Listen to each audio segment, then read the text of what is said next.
Welcome to the Daily Plunge. We are in Psalm 29, the whole thing, and we're doing this now in reference to Genesis chapter 6, talking about the flood that the Lord brings upon the earth.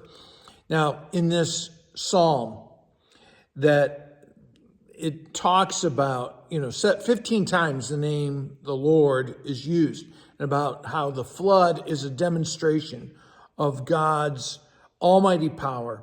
And so we start off in verse 1, ascribe, give reverence to the Lord. It's not asking, it's commanding. And why? Because he has glory and strength that is due to who he is. Now, Luther says when it says due his name, is that actually this is a reference to the Son, who is given the name above every name, right? And so it is ascribed to the Lord, the Father, Son, and Holy Spirit. All you heavenly beings, and they are beings, they are creatures created by the Lord. All the heavenly beings are part of creation. And it says to, bask, to worship the Lord in the splendor of his holiness. And it sort of calls us to worship that would be basking in the splendor of God's holiness, not basking in our own individualism or dysfunction or all our problems, but instead to rest and to bask in God's glorious holiness. And then we have this phrase, the voice of the Lord.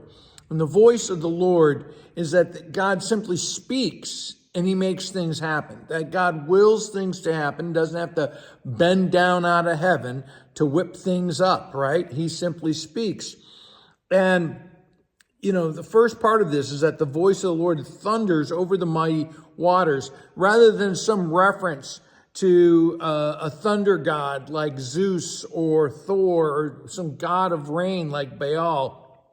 The Lord is the one who brings about the flood, right? These verses refer to this massive rainstorm that stirs up the cosmic waters.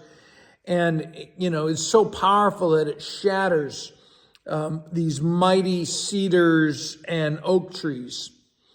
And I think about how if it does that to trees, what will the voice of the Lord do to rebellious and proud men?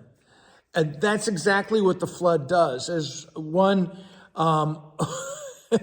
ocean-going captain says, you don't mess with water, because water, the natural power of water is that if you don't figure out how to get over it, it's going to kill you, right?